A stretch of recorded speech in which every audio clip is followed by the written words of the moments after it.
What's going on, Commanders family? Finally, the Washington Commanders in the losing streak. An 8-game losing streak.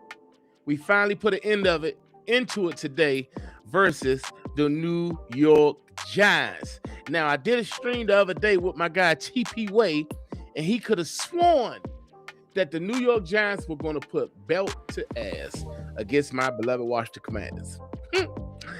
Not so fast, my guy. Let's get into it.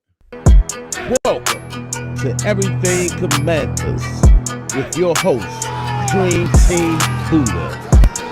Hail to the Commanders. What's good, Commanders family? Welcome to another episode of Everything Commanders. Of course, I'm your host, Dream Team Buddha. Now listen, I'm a little excited, more than I probably wanted to be, because I actually thought it probably would have been nicer for us to lose this game. But after seeing them guys play their hearts out, I was being a little too selfish. It feels good to get a win. After losing 8 in a row, it actually feels good to get a win. The Washington Commanders beat the New York Giants 29-21. Now, everybody kind of thought that, we would lose to the New York Giants because of the way we've been looking the past few weeks. The New York Giants been having a lead in a lot of these games against these contenders they've been playing, and they just somehow been giving the game away in the last moments of the game. The Washington Commanders, however, have not even been able to keep up with the last teams that we played well. 2 out of the last 3 we went to overtime, but before then, it ain't look too good at all. It looked like we just couldn't wait to get to the off season. Although I still can't wait to get to the off season after doing some evaluating some numbers. You know what I'm saying? Bringing out the calculator, I had to see that even though if we win this game, it still does not really affect us as far as draft positioning. Because regardless of how you look at it, I hate to break it to those of you who want to win out on the season. 9 times out of 10, we ain't beating the Eagles on Saturday and the Cowboys after that, and then the Eagles to close the season. And those two guys are fighting for the division lead. You see the Eagles, they put belt to ass against the Raiders, just like we did, 31-0. So they really, they got themselves back into the win column, and that's what they actually needed. So it's going to be a little harder for the Dallas Cowboys to do what they need to do. They need to win their game. I think they play tonight against the Vikings. They need to win their game to keep up. Ooh, how do you drop that pass, Puka Nacua? But they need to win their game tonight versus the Minnesota Vikings. Now, in this game, it felt good. It was a game in which, one of those games where you feel like you just got nothing to lose. I ain't mad if they win. I ain't mad if they lose. However it goes, I'm going to be all right with it. You know what I'm saying? I just want to see the guys play some good football and compete and, actually put us in good positions to do some good things. Now, we had a couple mistakes on the game. Of course, we had a couple fumbles. That Jeremy McNichols fumble right there at the latter portion of the game, where as though it gave them the ball back and them to be able to try to drive down the field and tie the game up. I thought he was down, but he wasn't down evidently, and his shin didn't hit down before he fumbled the ball. And I understand why they had him in there, because he's more of our blocking running back. Ja'Cory Crosby-Murray just isn't that yet. Now, he probably will get there as he, continue to progress as a halfback in the NFL. But for his first year, they're going to go with their go-to guy. They all love Jeremy McNichols, so the whole coaching staff love him. So he's a great blocker. It just is what it is. But they handed him the ball. He's more of a power runner than it is for Ja'Cory Crosby-Murray. Even though Ja'Cory was out there running today, he was running himself some football. Okay, I thought he was going to have more than 100 yards. Had he not fumbled the ball, he would have had more than 100 yards. I stamped that. Now, it's starting to become a thing with him fumbling the ball. So That's why you saw Jeremy McNichols out there, because Ja'Cory Krosky-Merritt fumbled the ball earlier. So they ain't want to put too much on the rookie. They don't want to exploit him. They see it's going to be something to pay attention to this offseason. They're going to have to spend more time trying to perfect his craft as far as how he carries the ball, because he carries the ball recklessly. He's very aggressive, and sometimes he forget about that he's toting the rock. And therefore, in the NFL, you got these guys that's looking for to create a turnover every time you run that ball, especially if you're one of those guys that like to bounce off so many people and do spins and try to get every extra yard. That's when the fumbles happen. It's not like he's just flat out fumbling the ball. It's actually why he's trying to continue to make a play. But that heart don't mean nothing when you lose the ball. So we got to keep the ball. And he will learn that. This is his first year. I expect him to be 10 times better next year, if not better. So it's just a learning curve for Ja'Cory Krosky-Merritt. They called him Ja'Cory Krosky-Smith on Gronk called him that. He said his future is bright. He didn't even know my man last name, but I wasn't tripping. It is what it is. But he had himself a day. He had 18 carries, 96 yards. How about that, y'all? How about that? Cliff Kingsbury decided to run the ball today, y'all. Do you see what happens when you run the ball? Good things happen, because times like where the momentum shifts, and it started looking like, it was in favor of the Giants, because we ran the ball and we controlled the clock and we put points on the board. Although we made our mistakes, it didn't come back to bite us in the butt. You know what I'm saying? Because we ran the ball. Terry McLaurin got in there, got him a nice 50-yard touchdown or whatever the case may be. But for the most part, the key to the game was to run the ball and play solid defense and somehow find a way to get the win. And we did just that. Although we fumbled the ball a couple times on the game. Shout out to Mikey Sainstrill. I think the secondary played their butts off today. Antonio Hamilton, he kind of surprised me, man. He kind of surprised me. He actually played some good cornerback today. Like, he was being real aggressive. He was challenging a lot of those passes that was Dart was throwing. Dart was a little throwing all over the place. He just wasn't as sharp as I thought he was going to be in this game. You saw my boy TP Way. I had him on the show before this whole stream thing, before the game took place, and he swore up and down that the New York Giants was going to belt us. He just swore they was going to put B to A. That's all he kept saying. He said they was going to beat us 42-0 and 42-3. And I gave him the opportunity at the end of the stream and say, you want to give me a different prediction. And then he came back again and doubled down and pretty much said he said they're going to win 35-20. They scored 21. I said 17-14. We win 29-21. So I know he's pissed off because he believed that his New York Giants are better than the Washington Commanders. Well, I'm here to tell you, brother, you bring the broom out. We swept y'all 2 seasons in a row. Now, that ain't saying much because y'all just the New York Giants. Y'all look at that game is bigger. It's much more bigger than what we look at it. We look at y'all the little Giants. We ain't tripping off the Giants. We ain't doing this thing to actually be better than the Giants. We trying to win a division, And y'all stink, bro. Y'all stink, bro. And you thought that you all were going to come in here and beat us. And I told you this. I said, I don't want us to win, but if we win, I'm cool with it. And I said, you got a problem now because Jaden Daniels not playing. Well, Marcus Mariota being in there, I know Marcus Mariota is looking for another job next year if he's not going to come back again for a 3rd season with the Washington Commanders. I already knew when he's in there, it's a better chance that we'll win the game. Not saying Jaden Daniels can't get it done. It's just that with Jaden being nicked up, him not being 100%, Marcus Mariota behind the helm, 9 times out of 10, the team just, for whatever reason, the offense looks a lot better because Cliff seems to call a whole different he calls a whole different game. We run the ball a whole lot. He don't rely on Marcus Mariota to, throw us to a victory. He don't do that. But when Jaden Daniels in there, for whatever reason, the man goes, he started doing other stuff. And today I say salute to Cliff. We ran the ball 37 times for 145 yards. Ja'Cory had 18 for 96. Mariota had 10 for 43. And McNichols only had 9 for 6. But even though those 9 attempts, like 3 or 4 of them came on the first drive, and it didn't look too good at all. But they didn't shy away from it. They didn't get away from the run game. Bill came in there running all crazy and wild.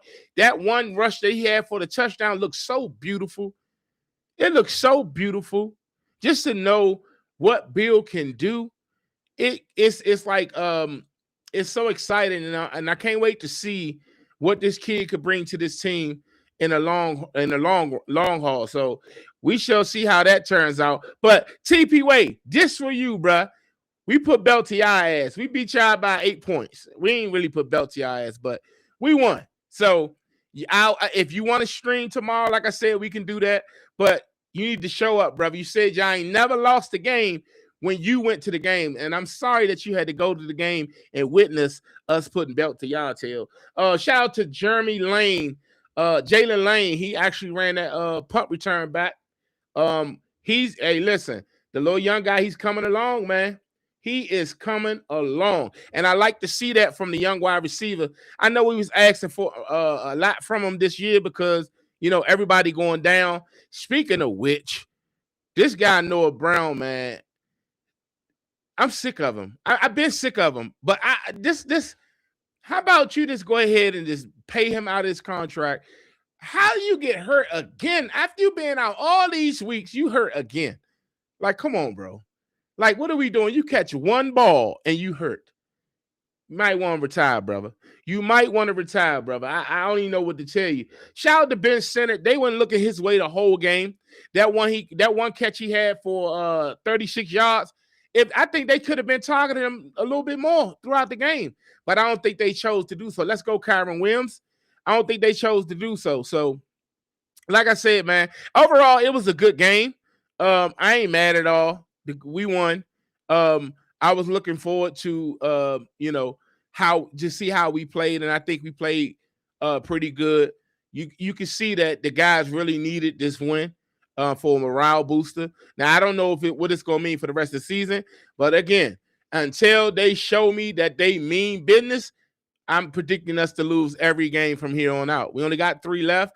3 more divisional opponents. One starting this Saturday against the Philadelphia Eagles. They're going to try to put BTA. Hopefully, if we win, worst case scenario, y'all, if we win out, we'll be 7-10, right?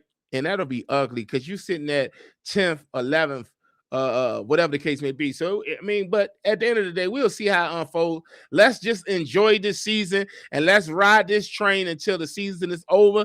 That's no Yeezy and that's no Diddy. And we shall see what happens in the offseason. But the Commanders get the win today, ladies and gentlemen. That's something to celebrate. It's been a long time since we won a game. And to see us get back in the win column, it makes my heart smile to see that. But I just wanted to come to you all let me check these comments real quick before I get up out of here. And then, I'm going to let y'all go ahead and do y'all thing. Shout out to my guy, Mr. X guy. He writes, I'm actually more worried about AP than where we are picking in the draft. I get it, bro. I get it. He deserves to be questioned. At first I was like, in AP we trust. I don't think nobody should question this guy. We got to show him his respect. It's only been this is second season after what he did I get all of that. I get it. But at the same time, I kind of question him myself. So I ain't mad at you at all, bro. Shout out to my guy Ronell Gordon. He said, "Good afternoon, brother. I hope that they don't bring back Iggy. He can't cover nobody." Hey, real quick, you can't put this on Iggy, bro. Iggy was checking a 6'6" tight end. A 6'6" tight end. So you already knew that it was going to be a struggle for him anyway. Now I get it. He ain't, Yeah, Iggy ain't who he, was drafted to be. We all know that. But he's a solid corner. He's a solid corner for depth. So I can't say don't bring Iggy back. It's only a 1-year deal. He ain't like he got some big time deal. So, but hopefully, I mean, I would like to get some better corners in here, but he's been a solid guy. You know what I'm saying? He playing back in the slot. Same as Strill on the outside, got that pick today. It felt good to see Same Strill get that pick. But at this point, I'm thinking that Same Strill might need to just stay to the outside until we get a corner that's going to come in here, not named Marshawn Lattimore, that's going to demand that they be on the outside and make Same Strill go back to the inside. I would rather keep Same Strill on the outside because he's going to have a big task this Saturday coming up, because now we back to facing the bullies. We back to facing A.J. Brown. We back to facing Devonta Smith. So we're going to really see what's up. The Giants, the little old Giants, they just who they are. We're going to see what's up. The Commanders get sneaky, man. I ain't going to lie. Even though I thought that we should have lost the game, just before the game started, I was over here like this, smiling. Couldn't wait to see them guys suit up and play. I'm going to forever be a Commanders fan. So I always love to see the Commanders put up a good fight and actually win a game.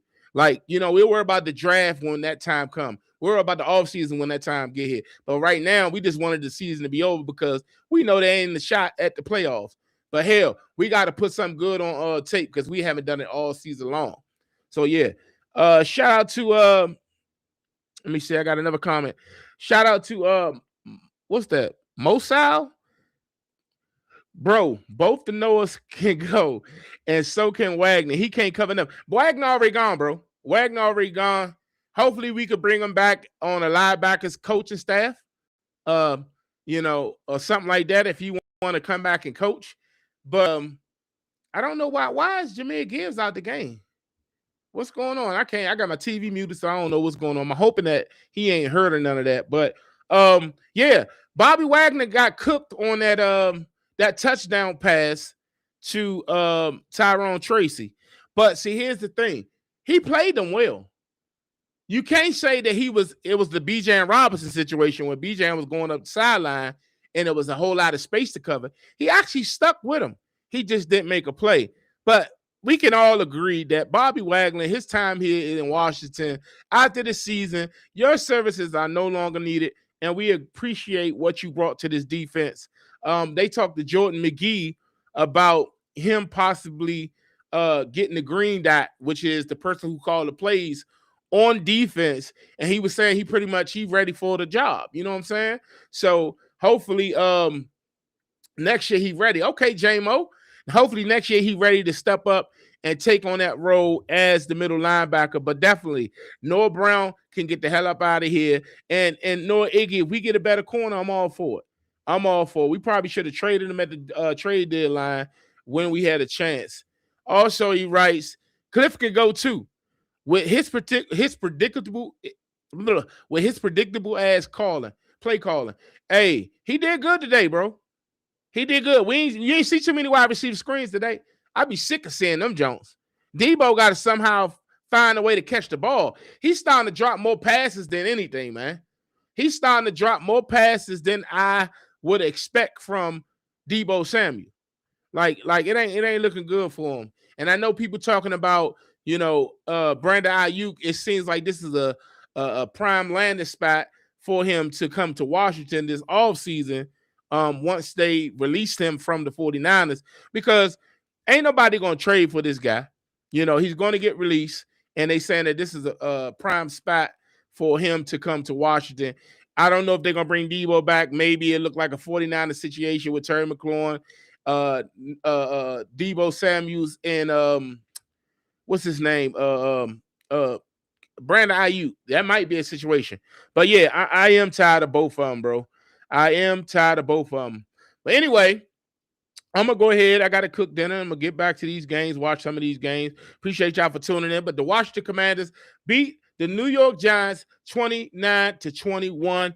If you're new to the channel, make sure you subscribe to the channel, turn the bell notifications on so that way I can keep you in the know with everything Commanders. And be sure to give this video a thumbs up. Help me get into the algorithm so we can get this video out to the masses. I appreciate each and every last one of y'all. And as always, before I go, left hand up. Who are we? The Commanders. Long live my brother Rico. Long live my brother Dre. Long live my brother Kylie. Long live everybody that we lost in the last, period. Lost my brother, 3 of my brothers in the last 6 months. So it's been crazy. And it's all for all different reasons. So may they rest in peace. I am going to catch you all on the next one. Peace.